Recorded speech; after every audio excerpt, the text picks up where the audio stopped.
started planet Earth's a rocket wagon train upon a journey. And what if aliens don't fight an actress named Curdy? We're not a bunch of geeks who live in basements, sleep on futon's, but who wouldn't stream our podcast if we're calling it Space Croutons. It's an intergalactic, robot automatic, moon dust sporadic trip around the sun. It's a totally terrific, proven scientific, freaking fantastic phaser set to fun. It's Space Croutons. We think Get your spacesuit on. it's pink. We're triple cute, on that you can rely. And once you've tossed your Salad. in your flying saucer It's valid. to add Space Croutons for lunching with Lucy in the sky. With Neil Diamond. Lucy in the sky. I love Neil Diamond. Lucy in the sky. No, not Neil Diamond. With Space Croutons. Once again, friends, it's me, Curdy Clammerwood, back with more of Space Croutons, podcasting from our home on wheels, Van Helsing, a penthouse of a mobile studio in the back of an old Appalachian dental examination vehicle, strategically parked in yet another secret location somewhere in the great wide world. Let me begin this podcast by telling you how impressed I am with every single one of the strange and unexplainable stories you've sent us so far. It's your trust and support that's led me to realize it's time to give you, our listeners, a better picture of how this whole situation came about. As smart as I pretend to be, this wasn't my idea, so that's what we're going to talk about today. It's like my dad used to say, give credit where credit's due, and then cover my tab down at Guppy's Tavern. He won't let me back in till it's paid up. And speaking of paying bills, let's plug one of our independent sponsors with a little number from the Wyatt Knott Band called Chameleon Tea.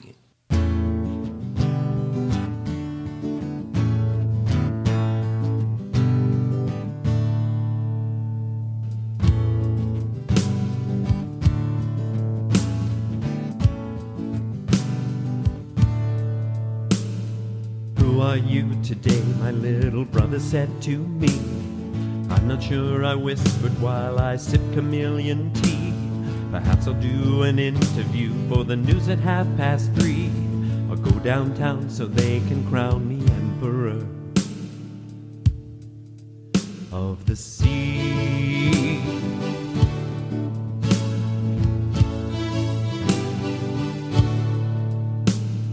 Well, good luck, he offered, and he just shook his head. It's best you didn't tell them yesterday you were dead. I just shrugged my shoulders, I'll get a dog instead.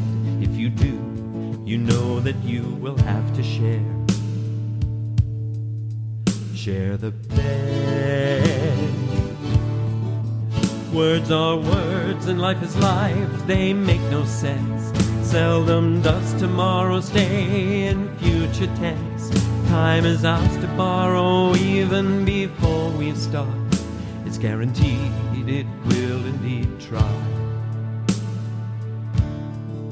to break your heart.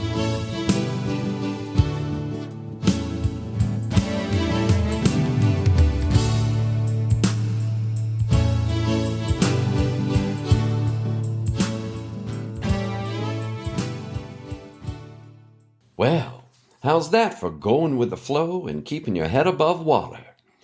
And that's a pretty good segue into what's on deck here. What I'm about to play you is a series of old-school audio cassettes that came to me through the mail about 6 weeks before we started podcasting.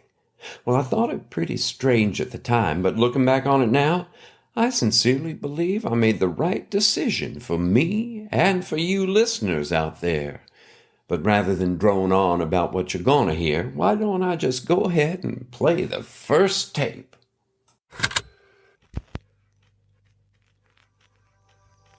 Hello, Mr. Clammerwood. As you are listening to this right now, I can assume you have opened the package and found inside this cassette tape labeled Play Me First, as well as 2 more cassettes and a vintage cassette player for your use. A more complete inventory of the box will or has already revealed additional items, such as keys to a used commercial van and the address of the car dealership where you will find it already purchased in your name, and most importantly, an envelope containing $55,000 in cash US to persuade you of the seriousness of the offer I am about to make.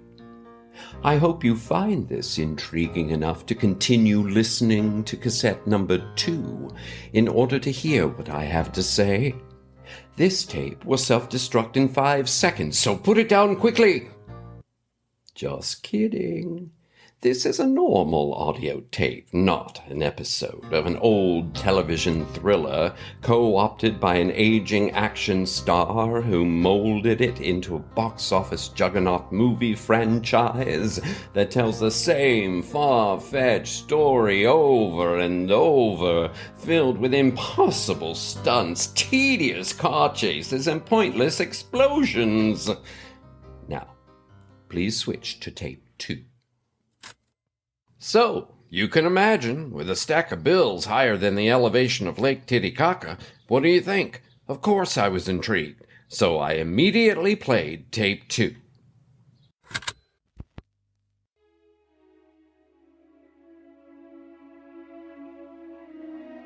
Hello again, Mr. Clammerwood. Or at this point, perhaps I should call you Curdy. Believe me, I shudder to do so, but I will.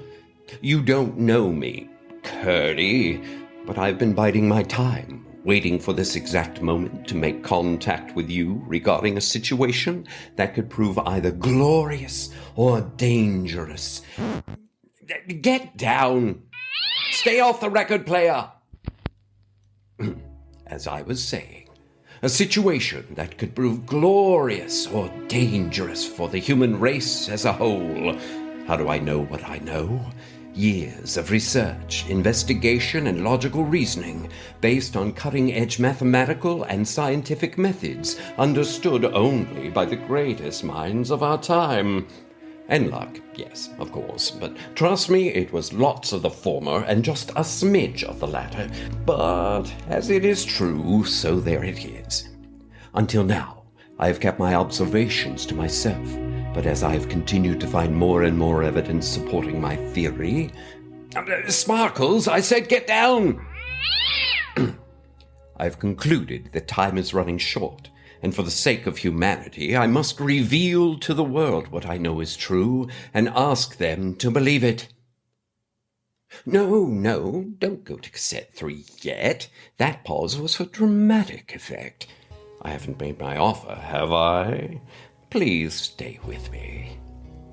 To bring my findings to the world, I need a proxy, a face to mask my identity, a layer of protection to keep me and my information safe until the people of Earth are convinced of the validity of my revelations. This has led me to conduct an internet search that brought to light your existence, followed up by an extensive background check into your life history and daily activities, and based on my findings, I choose you, Curdy Clammerwood, to bring to the world's attention a most startling and, dare I say, mind-blowing conclusion. Oh, bollocks. Hang on.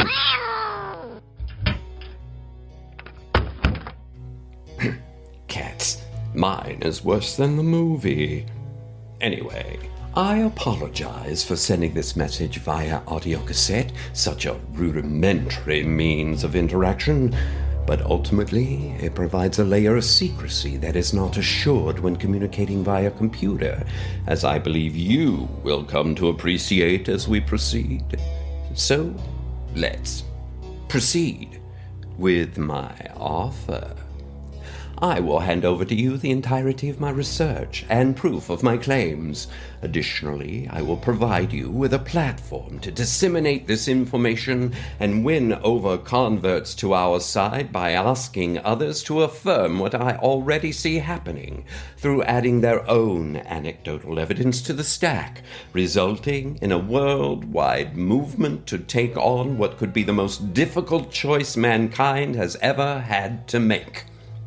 You may well ask yourself, what is the platform I have chosen for you to disseminate my data and accumulate that of others around the globe? Well, the answer is obvious. I believe we should take advantage of the most brilliant tool ever developed for the World Wide Web. You will host one of those podcast thingies. One with a cute name and perhaps a silly little theme song, so the skeptics will see it as a trifle, a distraction from whatever global pandemic might be happening at the time, but entrenched in an underlying truth that believers will recognize, and upon hearing it will make them want to lend their support. The van I purchased for you will need to be outfitted as a secret mobile podcasting studio, one that can move from place to place without drawing attention. The assembly of the studio is the reason for the enclosed cash. Spend it freely, yet wisely. I am fortunate to have accumulated great wealth and access to cutting-edge technologies during my life, and can provide you with whatever you need when you need it. You will not know who I am until I decide the time is right. This precaution is for your safety as well as mine, but rest assured that I will maintain constant surveillance, keep in constant contact, and will always, as they say, have your back. If, after careful consideration, you choose to decline my offer, as is your prerogative, please avail yourself of the enclosed prepaid priority mail envelope to return the enclosed money in its entirety, along with cassette number 3 unlistened to. And know that I wish you continued happiness in your rather mundane existence, and I shall trouble you no more. But make no mistake, should you think me less than serious about returning the cash and cassette, trust me when I say I can and will find you, and will proceed to, as they say, see you shuffled off this mortal coil through a most dastardly, yet totally plausible to the authorities, accident, leaving the world one Curdy lighter. And that would be a bummer, wouldn't it? If, on the other hand, you show the good sense to accept my generous proposition, then I say welcome aboard and urge you at your earliest convenience to acquire the van, begin the podcast studio conversion, and enjoy tape 3. Now, and this time I am serious, this tape will self-destruct in 5 seconds, so put it down quickly. Almost got you again, didn't I? But I wager you didn't fall for it this time. No fool you twice, shame on me. Excellent. I think this is going to work out nicely for the both of us. Until the next tape, good day to you, my future compatriot.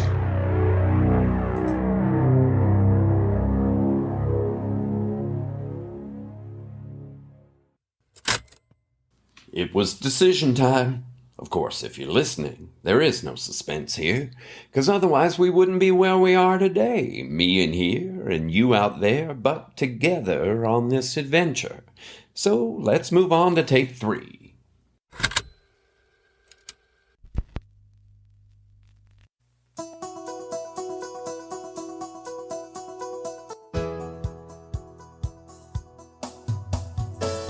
Congratulations and welcome to the fold, Curdy Clammerwood. You are listening to tape 3, which can only mean that you have agreed to my plan, and I highly commend you for it. But before I explain my research and its conclusions, I feel I should tell you why I believe you are the man for the job, figuratively and literally speaking. While investigating your background, I perused your scholastic, civic, and employment records, and then happened to find local newspaper articles pertaining to the incredible bowling alley incident you witnessed back in 1986, which I am confident fits into my thesis. Your exposure to something that others would simply discount as mass hysteria, or merely dismiss as an impossible event that just could not happen, puts you in the catbird seat, as I know you will listen to my story with an experientially open mind. Call it fate, call it destiny, call it coincidence or luck, it nevertheless has brought me to you. That being said, it's time to get down to business. The nitty-gritty, the soup and nuts, or as I like to call it, my thesis. Oh, but wait, let me just change the record to something a bit more mood appropriate.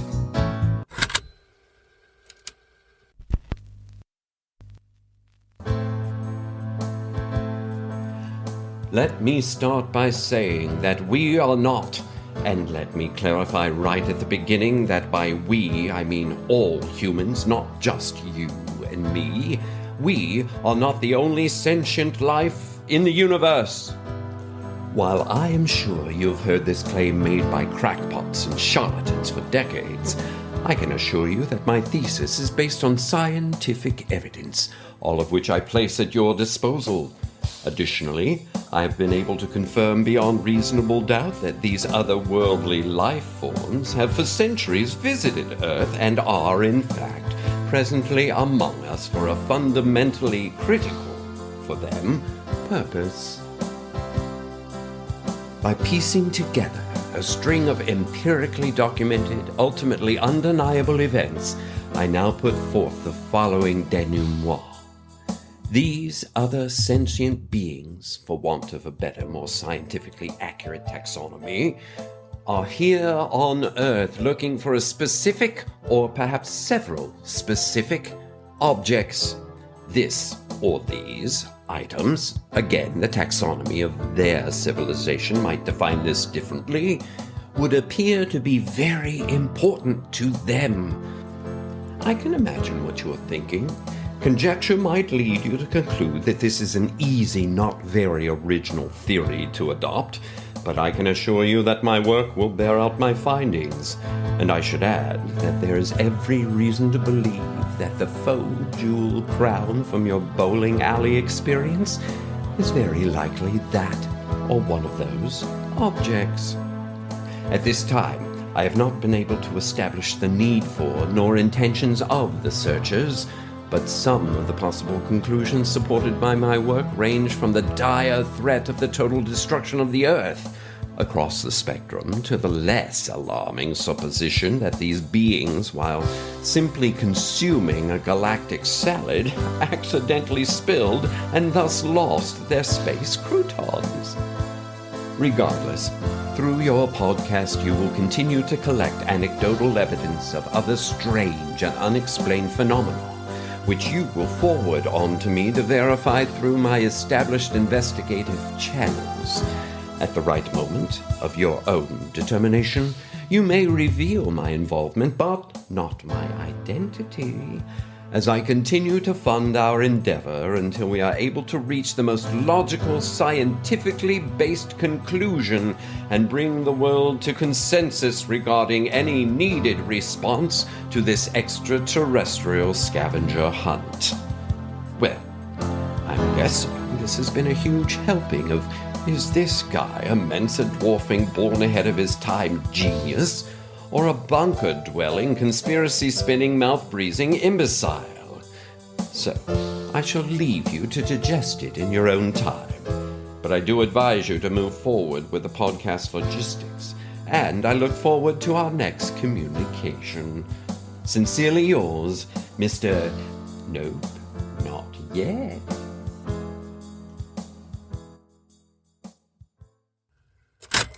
There you have it.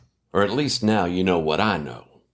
While I would still prefer to have all the pieces of the puzzle at one time, I have developed a certain level of trust in our mysterious benefactor, as he has come through on his promises so far. I get occasional snail mail communication of the financial and emotional support type. I am also sifting through the research files I've been given access to and have forwarded along your stories through proper channels for verification and validation by his group of researchers. While he may still remain a mystery, he has assured me he is quite pleased with our progress so far. Okay then, that's it with this episode of Space Croutons. Keep listening, and if you like what we're doing, tell us. Tell your friends. Tell the world. And remember, we want your stories strange and unexplainable, so send them in. Thanks for listening, and keep peace in your heart until our next story time. It's Space Croutons. We think Get your spacesuit on. it's pink. We're triple cute. On that you can rely. And once you've tossed your in Salad. your flying saucer It's valid. to add Space Croutons for lunching with Lucy in the sky. With Neil Diamond. Lucy in the sky. I love Neil Diamond. Lucy in the sky. No, not Neil Diamond. With Space Croutons. Space Croutons is a work of original fiction. Similarities to persons, situations, or events, real or fictional, is coincidental and unintentional. Created and written by Jerry, Jace, John, Della, and Jeff Goodson. Episode 5 story and recording by Jeff. Original music and production by Jeff. Featuring the voice talents of Jeff. Entire work copyright 2020 by Jeff, John, Jerry, Della, and Jace Goodson. This has been a Good Witch audio production.